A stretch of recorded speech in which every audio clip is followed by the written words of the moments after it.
Magandang hapon sa ating lahat po. Ito po si Nico Fabian. Once again, nandito po sa programa natin Nick Talk, The Real Talk with Nico. And today is January 22 na, no? Malapit na ang Pindames or end of this month po. So, what is the significance when we talk about end of the month? It means that it's salary time again. Salary time, may pera na naman po.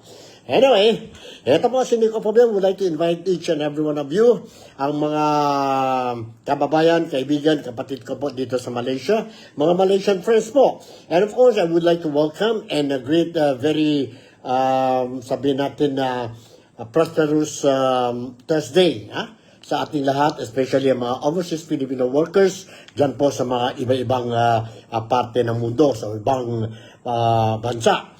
And of course, huwag natin kalimutan, and I will not, I don't entertain any idea of forgetting ang mga kababayan, kaibigan, and kapatid ko po dyan sa Pilipinas who are also watching this Nick Talk, The Real Talk with Nico program natin for January 22. So, may mga topics tayo dito ngayon po, and nag-prepare din tayo mga video clips para more or less ang mga followers natin dito po sa programa, ang mga Filipinos dito sa Malaysia, particularly dito po sa Kota Kinabalu where I'm based dito sa Kota Kinabalu City, Sabah, you will be able to at least get a clear picture, no, on what is happening dyan po sa Pilipinas. Lahat mga Filipinos, I'm sure you really want to know anong mga latest developments in terms of ang peace and order natin sa Pilipinas, in terms of weather conditions, in terms of political situation, in terms of the economic situation sa Pilipinas po, no? Especially mga overseas Filipino workers dahil wala tayo dyan po sa Pilipinas. Ha?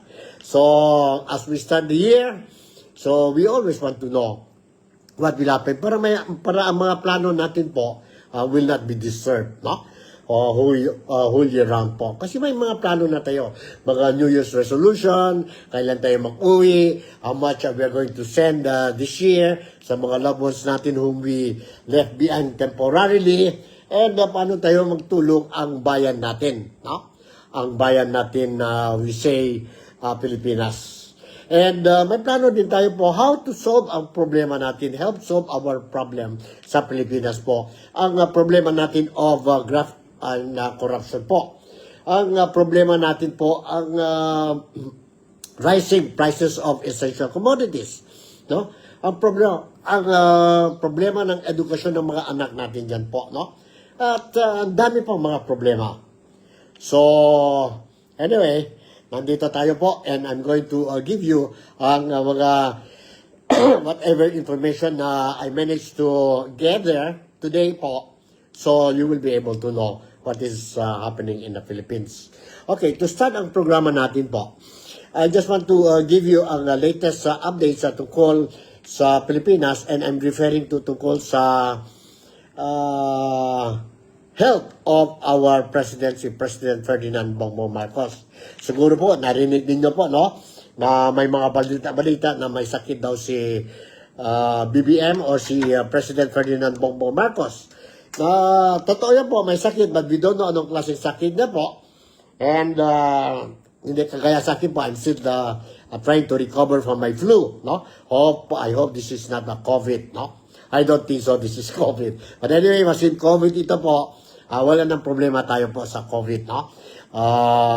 I already had my 3 injections sa COVID po, and wala akong problema. It won't be not like before during the COVID period, no? Hindi pa tayo vaccinated, medyo takot tayo po. Pero ngayon, COVID is just another flu na lang sa atin, no? Another flu na lang sa atin. So, to answer the questions which I received this morning sa mga kababayan ko po dito sa Malaysia o dito po sa Kota Kinabalu, they're asking me, sir, totoo ba yun na may sakit si President Ferdinand Bongbong Marcos? Alright, nandito po, I will share with you ang news tungkol kay Presidente Ferdinand Marcos. And this is official, this is not fake news po. And I took it from very legit media outlets dyan po sa Pilipinas. and known as to be the Philstar newspaper po. Online ito po, no? Okay, ang title nila po is Marcos Under Medical Observation. Palas. Ibig sabihin, ang palas yung nagsabi po. And nandito ang detalles. Ang presidente natin, si Ferdinand Bongbong Marcos Jr. is currently under medical observation after experiencing discomfort, according to Palace Press Officer Claire Castro today. So, ang presidente daw natin po is not feeling well. May discomfort siya po. But he's okay. He's okay po. Marcos was supposed to attend the Outstanding Young Men 2025 awarding ceremony today po, but was suddenly absent. Executive Secretary Ralph Recto represented him. In fact, si Marcos was supposed to attend itong sabihin natin Outstanding Young Men 2025 awarding ceremony today, but hindi siya nakapunta po, absent siya po, and he was replaced by Executive Secretary Secretary Ralph Recto. The President spent the night under medical observation as a precautionary measure after experiencing discomfort. His doctors advised rest and monitoring, and his condition remains stable, sabi ni Castro. Nag-advise ang doktor sa kanya, mag-rest na lang siya kagabi ito, when he felt the discomfort, and pumunta ang doktor sa kanya, and ang doktor nag-advise, ang medical advice ng doktor is to rest and continue ang monitoring sa kanya po. Ayan. The President continued to carry out his responsibilities while under medical observation and has returned to Malacanang, she Claire Castro said. The palace did not specify what the discomfort was, but reassured the public that he was able to work.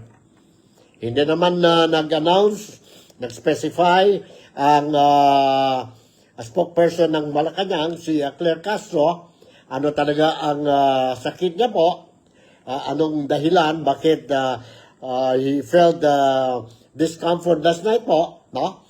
But nag-assure si Castro na ang presidente is back to Malacanang and still continued working.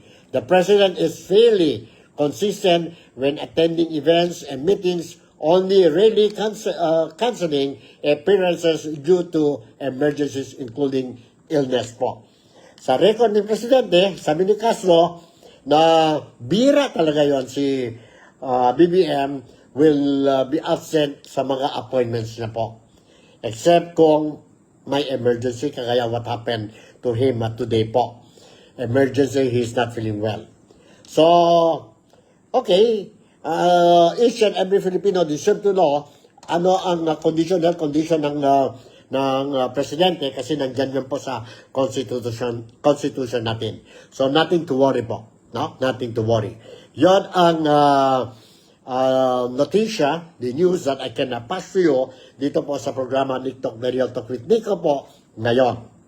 So, ang presidente is resting and ang sahod niya po, ang health niya po is being monitored by the medical experts po, by the medical doctors. No? And stable ang condition niya po. So, nothing to worry. So, ang Pilipinas, nothing to worry, okay pa rin ang presidente natin. Ano kaya po ang sakit niya? Bakit he felt discomfort last night? Is it because of the news? News ng impeachment ba? Or ang flood control projects ba? Or rising prices ng mga essential goods? Or ang trust and performance rating ni Marcos? Or BBM po? That we don't know. No? Pero ang dami ng mga haka-haka po. No? But that's only haka-haka. We cannot believe on that thing. Alright? So, punta na tayo po ngayon sa issue. No? When we talk about BBM, na kanina, when I was monitoring some of the media online programs, no? Dyan sa Pilipinas, through ang YouTube natin, ang Facebook natin, and through television po, dyan sa Pilipinas po, live. Nakita ko po, I heard na early as during the time of the program of Ted Filon, 6 o'clock hanggang 10 o'clock po, but I got this news around 7 something, na may grupo pala po, no? Ang bayan, no? Na will be going, kasi that was the news this morning, will be going to the House of Representatives to file the second impeachment complaint against Ferdinand Bongbong Marcos. Second na, because last Monday mayroon isa, si Atty. Andre De Jesus, nag-file and submitted na yon. And today, when I received the news na they are still going, but actually po, napunta na sila doon po. And anong resulta later on, I'm going to tell you. So, okay, mga impeachment. Ito si Secretary General ng Bayan, si Renato Reyes, sabi niya po na they are filing another impeachment complaint, the second impeachment complaint against BBM or Ferdinand Marcos Jr. po, dahil they can see ang first impeachment complaint filed by Atty. Andre De Jesus, hindi talaga strong. So mayroon sila ang stronger reason nila for the impeachment complaint that they are filing. Now, what happened? What happened po? First impeachment complaint submitted last Monday dyan po sa opisina ng Secretary General, si Garafil. She received it po, and already transmitted it to the office of the Speaker of the House. And we will wait until Monday, no? Until Monday, we will know kung after the verification, we will know po whether itong complaint will be forward to the Committee on Justice dyan po sa House of Representatives for further verification po, and then for voting. And naghabol na ito second impeachment, si Reyes, Renato Reyes po, habol sila po because they said ang first impeachment complaint hindi matibay ang rason. So sa kanila mas matibay ang rason po. So they want to push it po today, submit it sa office ng Secretary General dyan po sa House of Representatives para it will be forwarded within the time frame pa rin po hanggang Monday po doon po sa House of Speaker of the House po. But unfortunately po, unfortunately po, yun kaninang umaga, when ang grupo ni Renato Reyes went to the office of the Secretary General dyan po sa House of Representatives to submit ang complaint or impeachment complaint documents nila po, it was not accepted. For reasons that out of the country ang Secretary General natin po, si Garafil, attending a ceremonial or a awarding ceremony para sa kanya po. So they refuse to accept. So if they refuse to accept po, I don't know what will happen, what will happen sa Monday, kasi we have to remember po, there is only one impeachment in 1 year. Mayroon tayo 1 year policy ban, So, kung hindi matuloy itong first impeachment, so ang second impeachment, they will say, late na ito nag-deliver o nag-submit, so it has to wait for another year. Kasi isang beses lang impeachment sa impeachable officer in 1 year po. Exactly, that is what happened dyan po kay Inday Sara Duterte po. So, but sa Constitution, it clearly says that ang complainant should submit the impeachment complaint to the office of the Secretary General dyan po sa House. It did not say it should be personally handed over and received by the Secretary General po. Opisina lang po. Why they refuse to accept it? Oh, that one, I don't know. I'm still making a follow-up on this thing po. So, parang issue na naman ito. Ha? In fact, may mga issues na po. Itong first impeachment, last Monday, no? There are allegations, no? Allegations, rumors, so forth. Hindi itong verified na talaga po. Pero may mga stories circulating na ang tao, si Attorney Andre De Jesus, they are claiming that he is the lawyer of First Lady Imelda Marcos. Although, Malacanang denied it po, no? Because based on what happened before, he is one of the lawyers na who filed a case, cyber libel case yata yun, kay Attorney Glenn Chong. Ibig sabihin po, who is Attorney Glenn Chong? Attorney Glenn Chong is a very strong supporter of the Dutertes. So, people are looking at the situation na po, baka this is another thing, another gimmick po. Lagyan na po ang impeachment complaint, file an impeachment complaint sa Kamara, no? And para mga ibang impeachment complaint, which maybe they suspected mayroon na plano ang ibang tao to file an impeachment complaint kay BBM po, no? Para hindi na makapasok po. Once na ano na po ang Speaker of the House na verify na po itong impeachment, itong first impeachment po, and then it was rejected.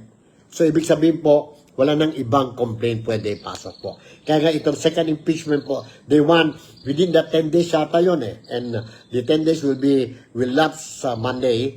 So nakhabol talaga sila po. But unfortunately po, wala ang Office of the Secretary General dyan po sa House of Representatives is not present, out of town, out of the country, and they refuse, an office refuse to accept ang documents. We don't know what will be what will happen again po. Let's see po, no?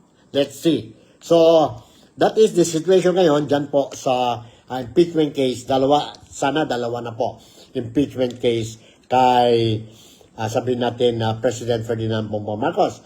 And let us not also forget po na itong si Renato Reyes po will also be filing another impeachment complaint versus Vice President Inday Sara Duterte once ang February 6 deadline or it will expire. No? Last year, isa, and hanggang February 6 lang yan po. After that, then anybody can file another impeachment complaint against Vice President Inday Sara Duterte. Okay? Now, let me share with you po, unang-una po, let me share with you po itong interview kay Secretary General ng Bayan, si Renato Reyes. Excuse me. Si Renato Reyes po by Ted Filon, ang programa ni Ted Filon kaninang umaga po. So let's watch and listen ang interview carefully po, no? And ito po, ang first segment natin is ang question ni DJ Shasha, who's the tandem ni Ted Filon sa programa nila, Ted Filon, sa early morning from 6 a.m. until 10 a.m. So, nandito po. Let's watch and listen to this. Sandali, sana yun? 3:43. Hanap tayo yun. 3:42 ba yan? Ito po. Let's watch and listen ang first question ni DJ Shasha. po ng grupong bayan na siya umanong maghahain ng ikalawang impeachment complaint laban kay Pangulong Marcos Jr. Kanato, good morning po. Ay, magandang umaga po, Manong Ted, DJ Chacha, sa ating mga tagapakinig. Okay, naglabas po kayo ng pahayag, kasama po ang grupong bayan. Dito nga po sa sinasabi nyo na betrayal of public trust ang batayan ng impeachment po na gagawin nyo po sa ihahain nyo sa Pangulong Marcos Jr. Sa simple lang po, tsaka diretsyong paliwanag, Kanato, ano po nga ba talaga ang mga grounds pa, bukod dun sa betrayal of public trust, dito po sa plano ng grupo ninyo na ihahain na impeachment laban kay Marcos Jr.? Well, ang pangunahin pong focus ka natin ay betrayal of public trust. Ito ay pagkakanulo ng tiwalang ipinagkaloob ng publiko sa Office of the President. Dahil nga po pinayagan ng Pangulo, tinaguyod ang isang sistema ng matatanggap ng mga iba't ibang opisyalis, pinalaki ang unprogrammed appropriations, ginamit ito para ponduhan ang mga maanumalyang sa control projects. Kasama na dito yung paggalaw sa PhilHealth funds para i-divert papunta sa mga unprogrammed appropriations. At syempre po, yung seryosong aligasyon na merong mga kickbacks na napunta sa Malacanang at hindi man lang na-investigahan, napanagot ang mga opisyalis, pinagpiklo na lang dahil nga po pinoprotektahan sila ng Pangulo na pinaniniwalaan namin ultimate beneficiary ng mga kickbacks na nakuha mula sa mga iba't ibang infrastructure projects. Okay. So, yun ang tatlong impeachable act. Opo. Kanato, hindi ko alam kung nabasa nyo na po yung una pong impeachment complaint na ihain na rin po para sa Pangulong Marcos Jr. Kung nabasa nyo man po, anong kinaibahan na nito dito po sa ihahain nyo pa lang? Ano sa amin po nakafocus talaga dito sa malaking issue ng corruption na ang tingin namin ay nasa tuktok nito ng sistema nito ang Pangulo. So, hindi na po namin concern yung sa ICC o yung mga iba't iba pang mga allegation. Talagang solely nakafocus tayo doon sa paano ginawa ang pagnanakaw sa pondong publiko under the Marcos administration. So, yun po ang tingin namin pinakamalakas, pinakasagyat at pinakakinakailangang batayan lalo na sa usapin ng accountability sa kasalukuyan. Oo, Kanato, medyo mabigat ito pong gagamitin nyo pong grounds dyan po sa ihahain yung impeachment complaint na may kinalaman po doon sa mga SOPs and kickbacks. Meron po ba kayong mga ebidensyang hawak? Ano po mga ebidensya ang gagamitin nyo dito kung saan may papakita na talagang umabot hanggang kay Pangulong Marcos Jr. Ito pong SOPs or kickback system? Ang unang-una po na ebidensya po papatayan natin ay lahat ng dokumentong may kinalaman sa pambansang budget, sa releases ng mga unprogrammed appropriations, sa pagpapalobo ng mga unprogrammed appropriations for flood control projects. Pangalawa po, mahalaga ang naging testimonya ni Yusek Robert Bernardo na nagsasabing siya mismo ang nagbigay ng pondo, nag-deliver ng kickback sa mga matataas na opisyal ng gobyerno. Yusek Bernardo has been admitted to the Witness Protection Program. Pinaniniwala ang credible ng kanyang mga sinasabi. Pero sa kabila ng lahat po yan, nakita nga natin, hindi inimbestigahan, hindi pinasuhan itong mga nababanggit na mga opisyalis dahil nga sila ay tumatanggap ng kickback on behalf of the President. Sila ay pinaprotektahan ng Malacanang hanggang sa kasalukuyan. Alright, yun po, narinig natin po ang reaction, ang statement made by Renato Reyes po. Siya po ang Secretary General ng Bayan, they are the ones who filed the complaint, the second impeachment complaint against BBM. Okay, tuloy natin ang next ang video clip that I want to share with you po. Ito po, si DJ Shasha pa rin ang question niya, no? DJ Shasha pa rin ang question niya. And, hold on po. Hold on. Ito na ba yun? Tingnan natin. Siyempre po gusto natin na paghandaan talaga, no? Take as much time as necessary para po mapalakas yung ating ihahain. Pero dahil nga may nauna ng complaint na naihapag at may panganib na ma-exclude ang ibang complaint at iratsyada nila ang referral ng first complaint na pinaniniwala ang isang mahinang complaint, medyo hindi tayo po pwedeng maging kampante. No? So, Ang concern natin ay dahil na-transmit na yung first complaint sa Office of the Speaker, as early as Monday, pwede na itong i-refer sa Justice Committee at ito ay mag-trigger ng tinatawag na one-year ban. Ibig sabihin, once referred to the Justice Committee, hindi na pwedeng magsampa ng ibang reklamo. So, yung mahinang reklamo, palulusatin nila, ilan ang pagsasampa ng mas malalakas na reklamo. Oo. Alright, klaro-klaro po. Sabi ni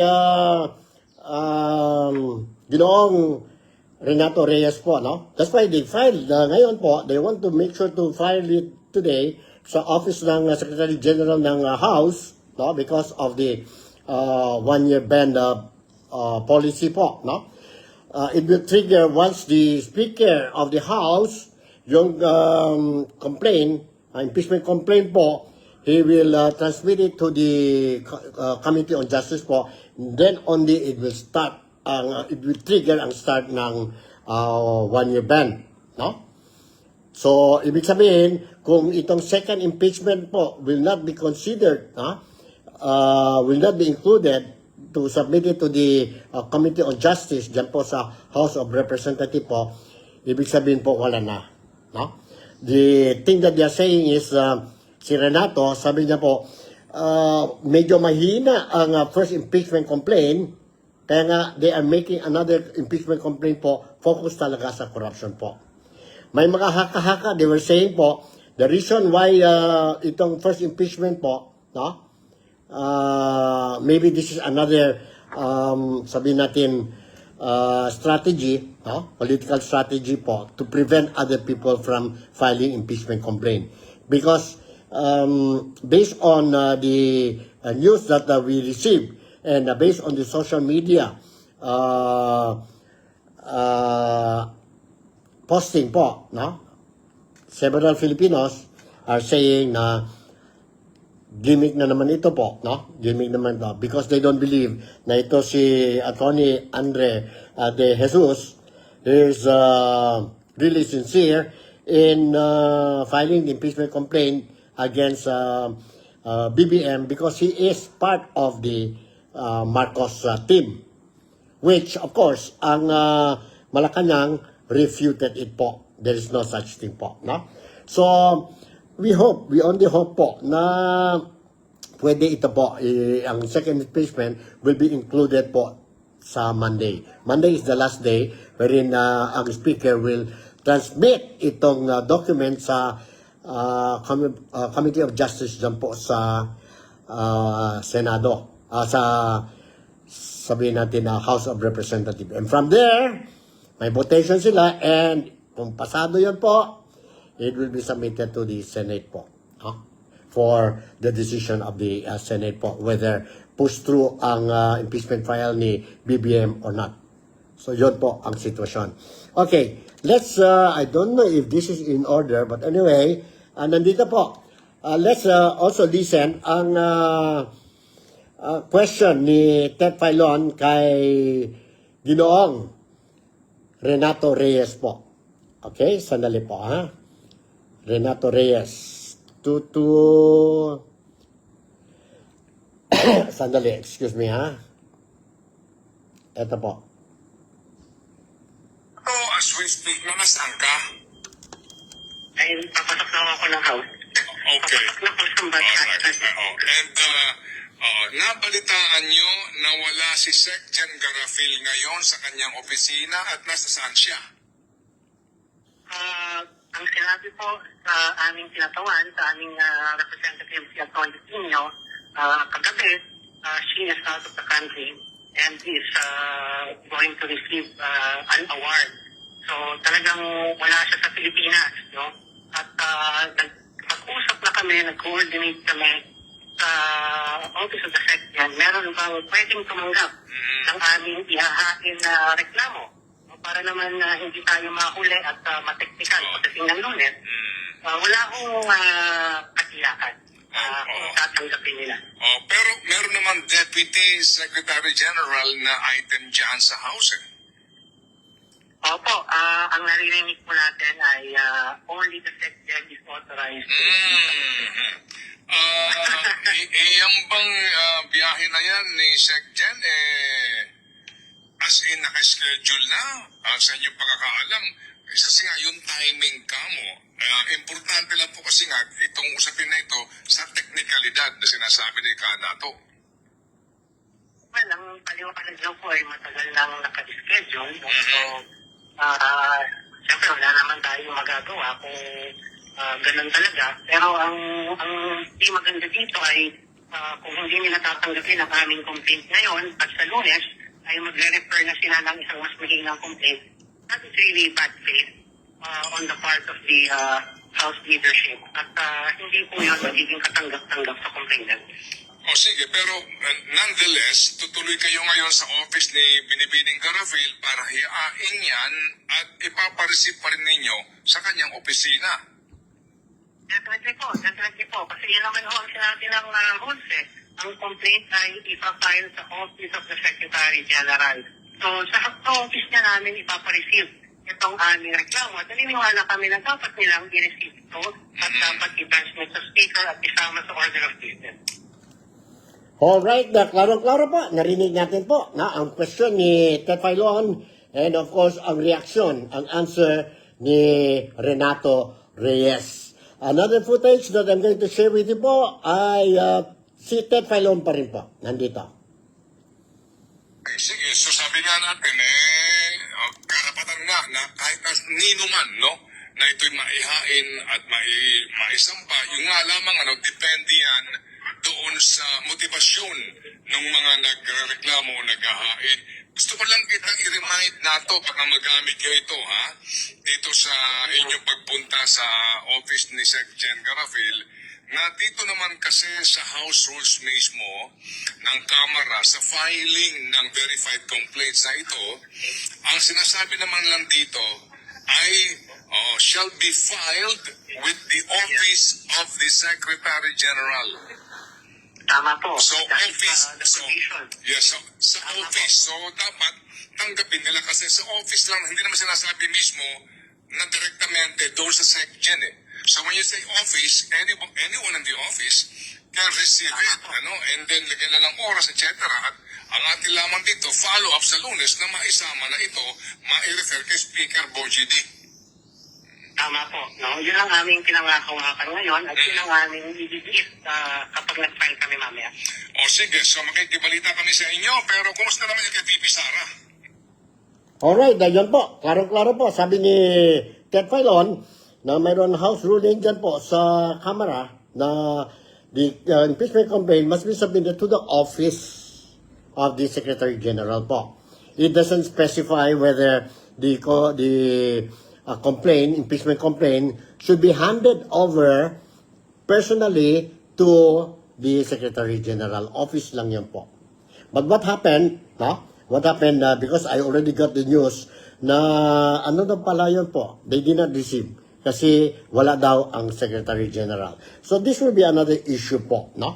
This will be another issue and we will continue closely monitor itong mga updates regarding the second impeachment complaint against BBM. All right. So, okay. Another question ni Ted Filon po, no? Kay Ginoong Reyes, nandito po. Let's watch and listen to this po tungkol kay impeachment complaint against VP Sara. VP Sara po. Because sila din yung po will be filing impeachment complaint against VP Sara. At saka yun, sedition po that ang gobyerno was accusing ito si Renato Reyes po during the September 21 yata yun na rally, no? Rally po. So, nandito po, sandali Let me show you ang, sana yan? Let me show you ang video clip, no? Video clip 116. Saan ba yun 116? Ito po. Okay, sige. So sabi nga natin, karapatan nga na kahit na nino man, no? Na ito'y maihain at maisampa, yung nga lamang, depende yan doon sa motivasyon. Alright, tapos na yan. Hold on. The next is, dito pala. Ito. Hold on. I'm sorry, my love. Medyo namali. Okay, hindi ta na. Naka-ready po kami. Hindi na po natin ihintayin yung resolution sa ating motion for reconsideration. Kapag nag-lapse na yung 1-year ban, nakahanda na po ang aming grupo na i-refile ang impeachment complaint laban sa Vice Presidente. Okay, sige. Salamat na marami. Sa galing ko na ito, ha, Sir Nato. Nakatanggap ka rin ba ng subpoena galing sa, ano ba yan, DOJ o CIDG doon sa kasong sedition? Yes, last week po ay nakatanggap tayo ng subpoena kaugnay ng kasong petisyon. Ito ay in relation sa September 21 protest dyan sa Mindiola. Sa pananaw natin, ito ay harassment case lang, panggulo, pang-abala. Wala po talagang batayan at mukhang ginagamit na lang ay panakot sa mga nagnanais magprotesta kontra sa korupsyon. So ito po ay haharapin natin at tiwala po kami na magpapipigo itong sinampang nilang impeachment laban sa amin kasama na yung mga iba't ibang student leaders. Yun na bang nabasa yung complaint? Ano daw ang basis para sabihin na ikaw humihikayat na papaksakay ng gobyerno? Ito nga ako parang nakakatawa yung dalawang pahina lang yung affidavit nila at sabi daw ay nakita ko at dahil ako ay known leader, meron agad na akusasyon na ako ang nagpo-joke sa mga tao na maging marahas yung araw na yon. Gusto ko lang ipaalala na it is well known na nung nangyari yung kaguluhan sa Mindiola, ako ay tinamaan ko sa mukha ng bato at kinailangang kagyak na dalhin sa emergency room. At wala po ako sa posisyon para mag-utos-utos at mag-utos ng bagal na early on. Simula pa lang tayo ay na-disgrasya na. So tingin natin, invento lang talaga itong kanilang sinampang kaso na meant to harass and intimidate the public. O sige. Alright. Na, yun po. Narinig na ninyo po, no? Klaro-klaro po. No? This is not a fake news. Ha? I gave you ang resibo, no? Ng what we are talking about here. So, okay. Punta naman tayo. Mayroon naman isang interview kay spokesperson ng Malacanang. And this time around, si Pinky Webb ng Bilyonaryo News, no? She managed to interview si press secretary o press o spokesperson ng Malacanang po, si Attorney Claire Castro tungkol sa impeachment, no? Tungkol sa impeachment ni BBM at saka yon kay VP Sara. So let's listen. Let's listen po. Sandali rin, ha? Okay, 113. Meron tayo 113 dito. Nandito po. Good evening, Pinky, and thank you for inviting me. Let's talk about this second impeachment complaint that will be filed against the president tomorrow by Bayan, and this will be endorsed by the Makabayan bloc.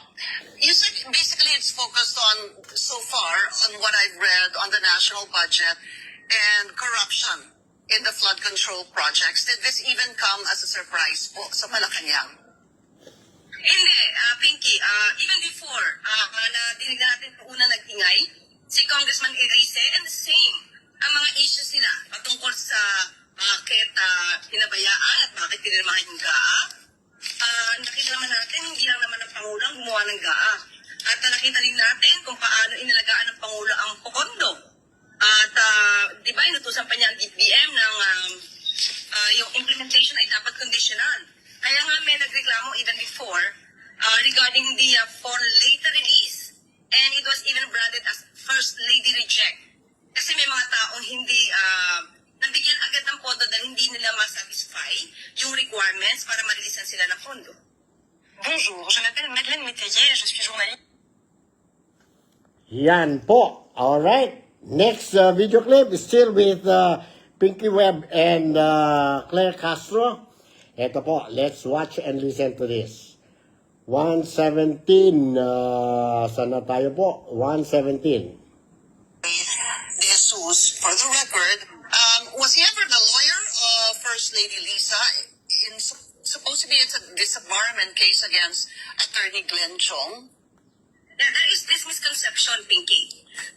Attorney Andre De Jesus has never been a counsel of First Lady Liza Marcos. As a matter of fact, Pinky, si First Lady, hindi po ito walang sibuyas. Hindi po ito nagsasampa ng kaso. Kahit ano pong bash ang gawin niyo sa kanya, kahit anong negatibo, kahit fake news ang ibigay niyo sa kanya, hindi po yan nagsasampa ng kaso. I believe Attorney Andre De Jesus has filed the case out of his own volition kasi hindi niya nakita, hindi niya nagustuhan yung pambabastos ng mga salita na binanggit ni Attorney Glenn Chong sa ating unang ginang. So he has never been a counsel of First Lady. And he admitted, Pinky, he admitted that he is one or maybe was one of the law counsels in the COMELEC issue regarding the PDP laban for Duterte group. That should be the one to be legitimated or considered legitimate. Nagkaroon po ng problema between the Pimentel group. Tama po Yes. yun, ano? And So, outrightly po, no, based on the answer of Yusek Claire Castro, outrightly, she said that there's nothing to do with Attorney Andre De Jesus, who filed the first impeachment complaint against BBM, nothing to do with First Lady Liza Araneta Marcos po. Hindi yung lawyer po. Although mga story lumabas po because during the time, it is a hot issue between the First Lady and Glenn Chong po, no? About another video clip that I want to share with you po, and still about the impeachment of BBM and of course ang impeachment ni Vice President Inday Sara Duterte. Ano kaya ang response ni Claire Castro, Yusek Claire Castro, when she was asked to comment on this issue po. Sandali ha, nandito na yan, sandali.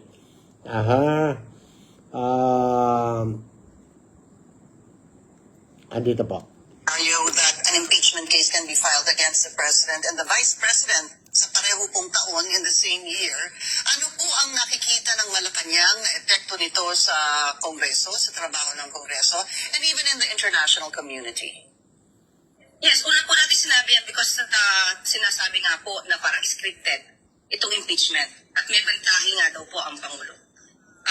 We answered that during the briefing na sinabi po natin na walang bentahe sa Pangulo ang impeachment complaint na ito. Bakit po? Dahil bilang Pangulo, hindi po maganda sa mata ng mamamayan at kahit po sa business po, sa ekonomiya. Hindi po magandang makita na ang Pangulo ay nai-issuehan. Tignan niyo po yung mga grounds na inilagay po dyan at isinulat. Lahat po ito ay mapanira sa Pangulo, kahit alam po natin na walang basihan. At ang Pangulo mismo nagsabi na wala po siyang ginawang impeachable offense. Pero still, nagiging issue po yan at ito definitely makaka-apekto po ito sa ating ekonomiya. We'll be taking a very short break. Yan po, narinig natin. Nothing to do daw po.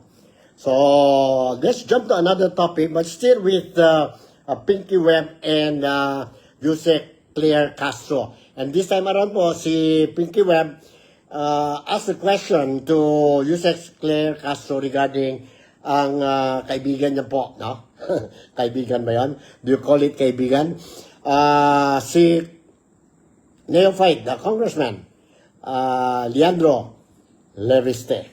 Nandito po. Let's watch and listen to this. First District Representative Leandro Leviste, meron ho bang update dito? So yung Pinky, it was just filed last Friday. So I haven't received any summons, neither the complaint. So wala pa po. Hindi ko pa nababasa yung pinakalampman. And ganun ho yung magiging proseso. You will receive a summon tapos kayo po ay sasagot o magpapakita po sa paano ho yun? Yes, this case kasi, Pinky, civil case is different from criminal case. Pag civil case kasi, all you have to do is just wait for the process server or the sheriff to serve the summons together with the complaint and maybe all the annexes attached there. It will be served to the address na binigay nung complainant. So I don't know anong address binigay niya sa akin. Maybe sa Malacanang. I really don't know. Hindi ko pa nakita. So I will just wait. Sige ka. Sorry, I know this is the first time I spoke to you since pumutok po ito nung Friday.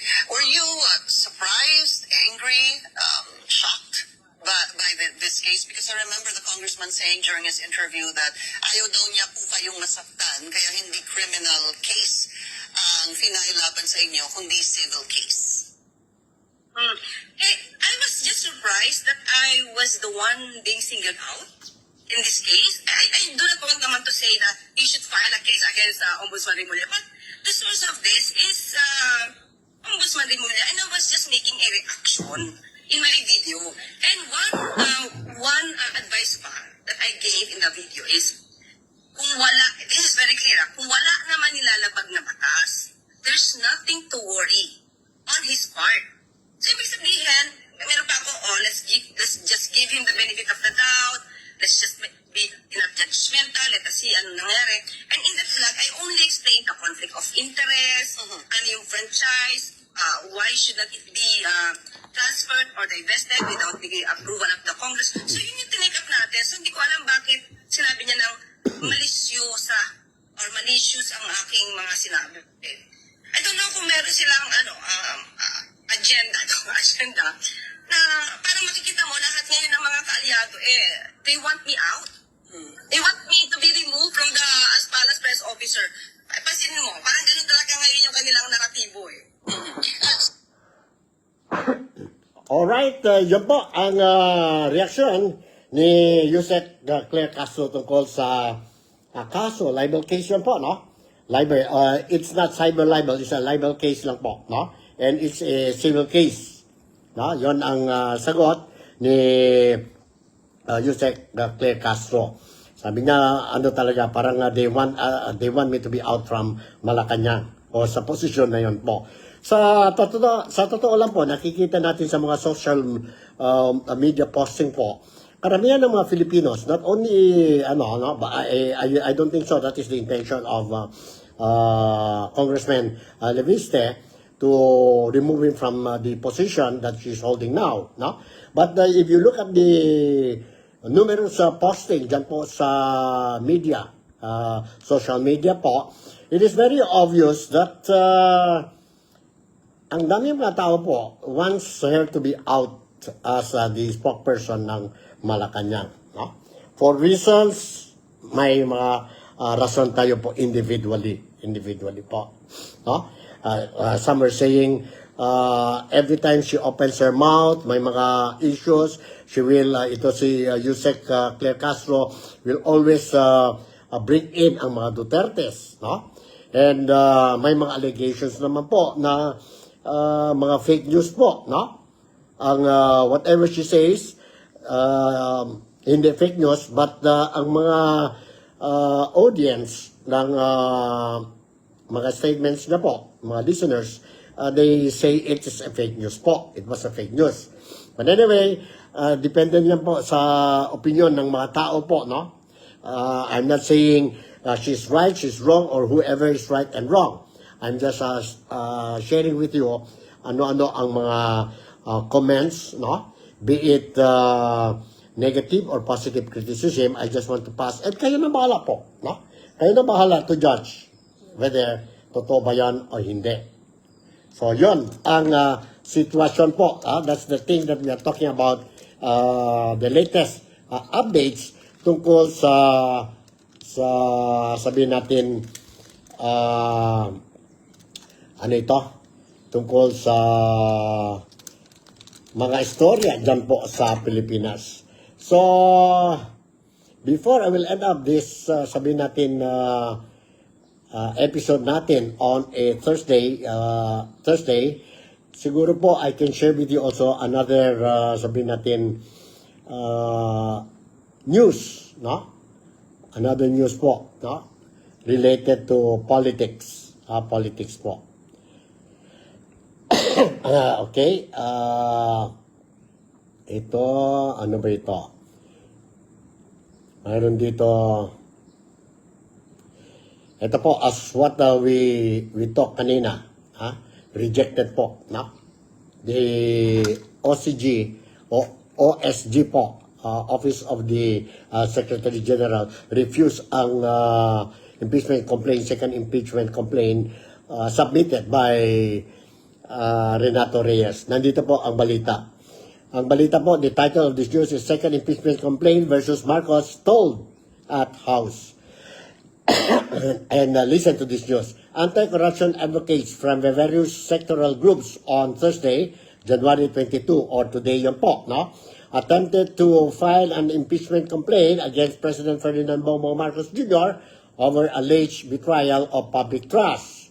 However, the House of the Secretary General, OSG, refused to accept the filing because Secretary General Chiloy Garafil was not available to receive it.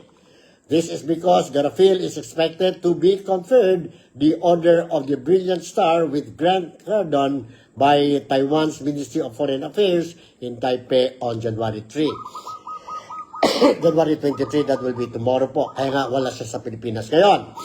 Human rights lawyers and Bayan Muna chairperson Neri Colmenares said her physical absence should not prevent the filing of an impeachment complaint. Kung wala daw ang si Garafil, no? Dapat daw ang opisina will have to accept ang documents po. The complaint filed by progressive groups was supposed to be the second impeachment complaint filed against the president this week, and the complainants consider it filed despite Garafil's absence. The three-member Makabayan bloc of the House of Minority was set to endorse the complaint as it had done in previous impeachment efforts. They similarly endorsed the second complaint against Vice President Sara Duterte in 2024 and signed the fourth in February 2025. The complainants came from progressive groups representing workers, professionals, teachers, students, farmers, and the urban poor. They cited 3 articles of impeachment, which include allegation of large-scale plunder carried out through presidential and congressional allocations in the national budget, as well as the continued use and alleged abuse of program appropriation, even for anomalous infrastructure projects. The complaint also argued that Marcos should be impeached for allegedly allowing a system of kickbacks and commitments in infrastructure projects that purportedly benefit him and high-ranking government officials. Bayan President Renato Reyes said the allegations involving Marcos and several former cabinet ministers who later resigned have yet to be investigated, a situation the group's claim points to the president's complicity. If the OSG, or Office of the Secretary General, accepted the complaint on Thursday, it would fall within the period that allows to be referred to the House Justice Committee together with the first complaint, which has already been transmitted to the speakers. However, if the complaint is filed on January 26, then on January 26 rather, when Congress resumes session, it is unclear whether it can still be referred to the House Justice Committee alongside the first complaint. Yon po, no? Sa January 26 pa, ma-resume naman ang session ng Kongreso po. So, kung I don't know what will happen kung sa Monday, mag-submit na po ang House Speaker sa Justice of Committee o the Justice po sa Kongreso po. Kung hindi included, I don't know, it will still be valid po, or it will violate already the 1-year policy ban. So, yun po, no? Let's continue to monitor po anong latest.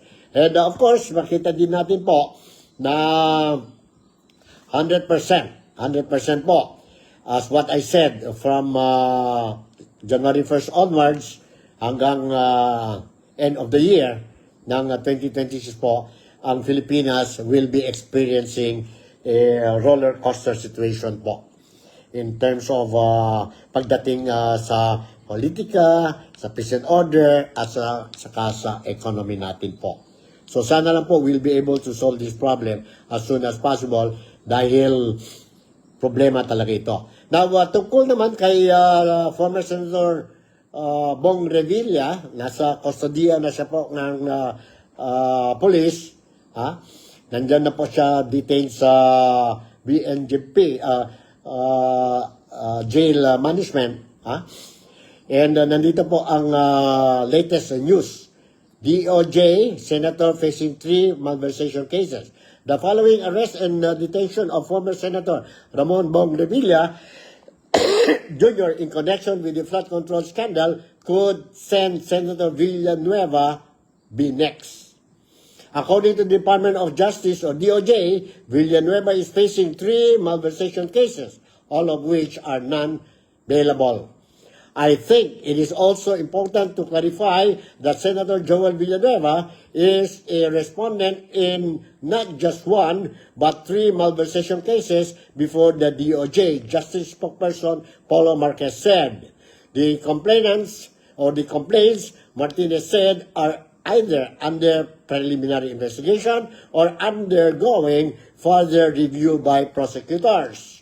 In one of the cases, Villanueva sought more time to submit his counter-affidavit and did not personally appear during the preliminary investigation on January 20, Martinez said.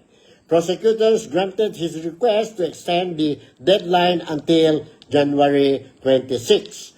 The cases stem from the alleged misuse of public funds for a flood control project undertaken by top-notch Catalyst Builders Incorporated in Bulacan. Aside from Villanueva, other respondents include former Department of Public Works and Highways engineers Henry Alcantara, Bryce Hernandez, and J.P. Mendoza. According to Martinez, there are 14 pending flood control cases at the DOJ. The first batch, which consists of 5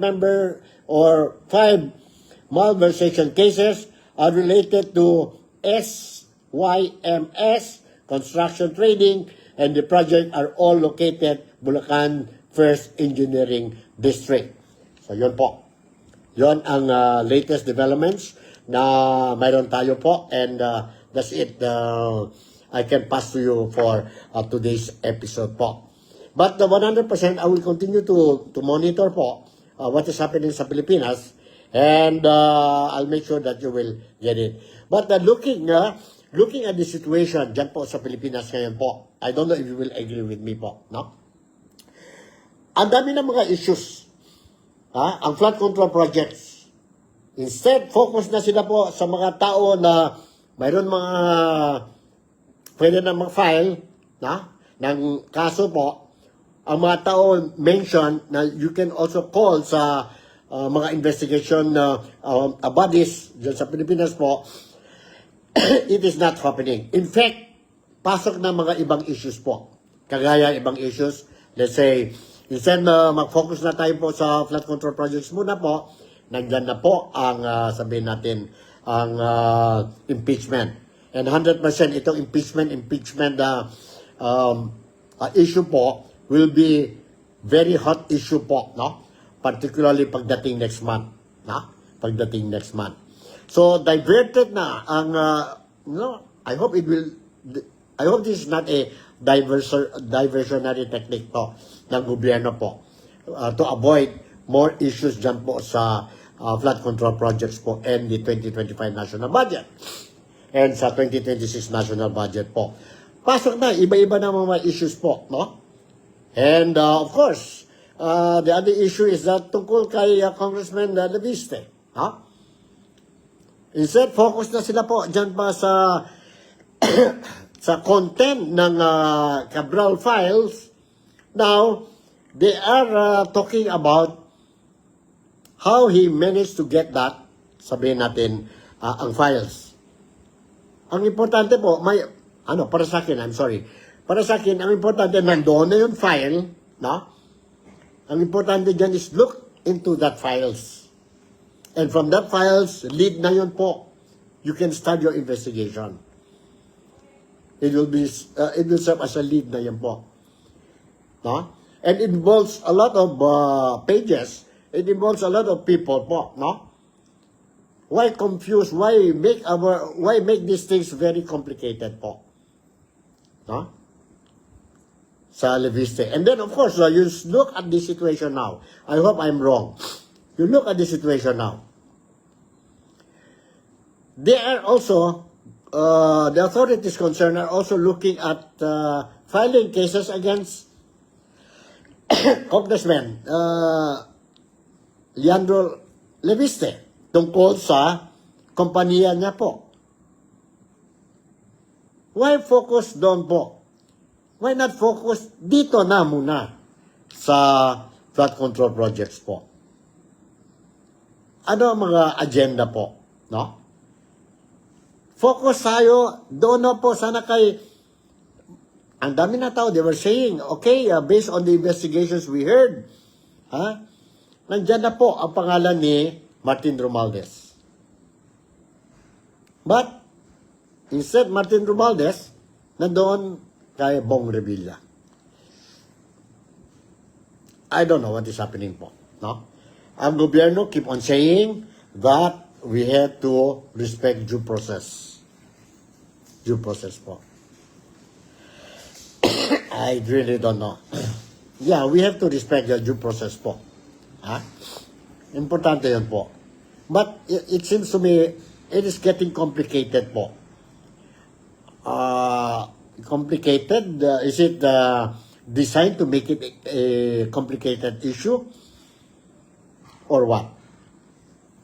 No? Sana lang mga Filipinos po, kagaya sa amin dito sa Malaysia, sana lang po, we will not forget that flood control projects. Ang anomalous deals. And who knows po, baka Mother Nature will get fed up again po. Sana it will not happen. Mother Nature will not get fed up and again give us another typhoon, a strong typhoon po. Sana wag lang yun mangyari. No? I'm not hoping po. And lastly, I would like to say, kung talaga we really want to save ang Pilipinas po, which we can do that.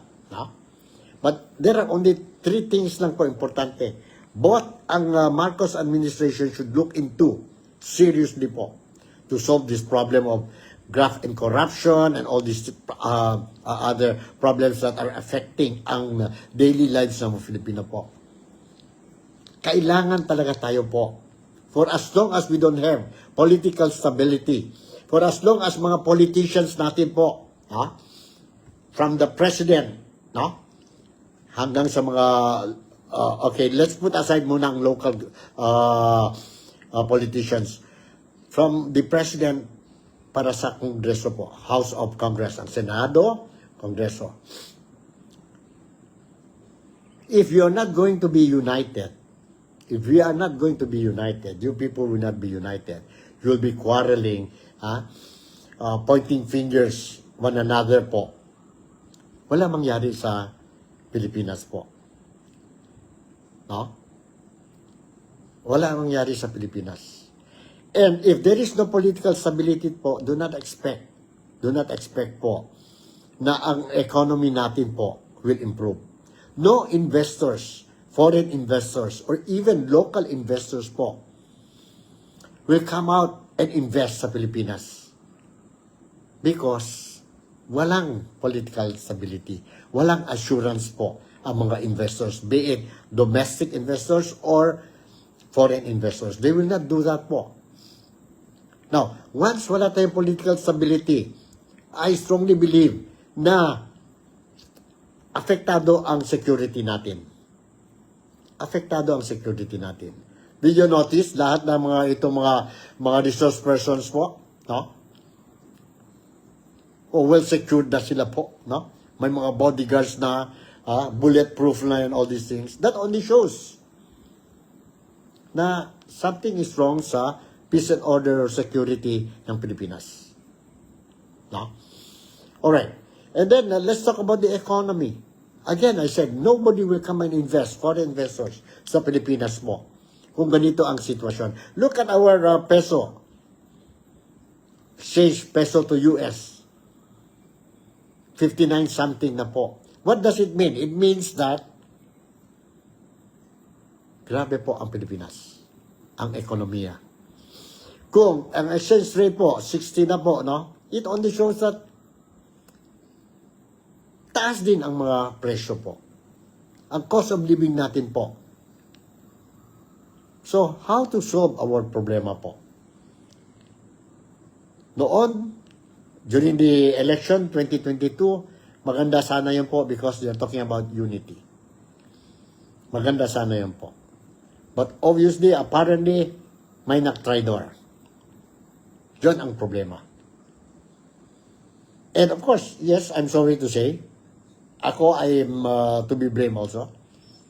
But I will not make the same mistake come 2028. I will make sure that my vote will go to the right candidate. Tama na yun po. Tama na what is happening po. Kita natin ang ICI. Investigation left and right. And then, Blue Ribbon Committee, ngayon sila na po, naggulo-gulo na dyan po. Sabi ang minority bloc, sila Marcoleta po, na nag-release sila po ang minority report.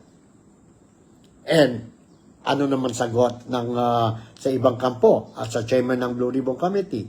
It is disrespectful. So, it only shows na walang stability po. Kung matuloy yun po, I don't know how long. So we are starting the year now po. Pwede ba maghintay na lang tayo kung gusto na talaga kayo po? Itong mga impeachment sa presidente, impeachment sa kayo. Tama na yan po. Focus na lang. Okay. Less than 3 years na tayo. Okay? Focus na lang tayo po. Hanggang 2028. Tingnan natin pagdating sa 2028. Ang problema lang dyan po, mayroon din tayong problema. For me, that's how I look at it. If the Filipinos will think that way also, we just accept na lang and wait for 2028 election, baka itong mga tao po, mga corrupt, you are just encouraging them to make full use of whatever position they are holding now po. After all, pagdating ang 2028 general election, they are sure that they won't be voted again. Yan po. Let's see, sa February 25, may big rally po. Let's see what will happen. Sana lang po, we will be able to solve ang problema natin ng Pilipinas as soon as possible. Kung pwede lang po, as during the first quarter po, para pagdating ang second, third, fourth quarter po, improve na ang Pilipinas po. So with this, siguro hanggang dito na lang po. I'm sorry kung ang boses ko or I'm coughing, no? While talking po, 1,000 apologies na lang po because I'm still recuperating from my flu, no? But I made it sure that I'll try to share with you whatever I have, no? Every day po. So with this, Nico Fabian would like to say once again, thank you very much for making me a part of your day today. Ingat talaga kayo po. And let's pray that everything will change the soonest possible time. Malaysia, Sabah, the Philippines, God bless us all. I'll see you in my next episode. Bye, and I love you all.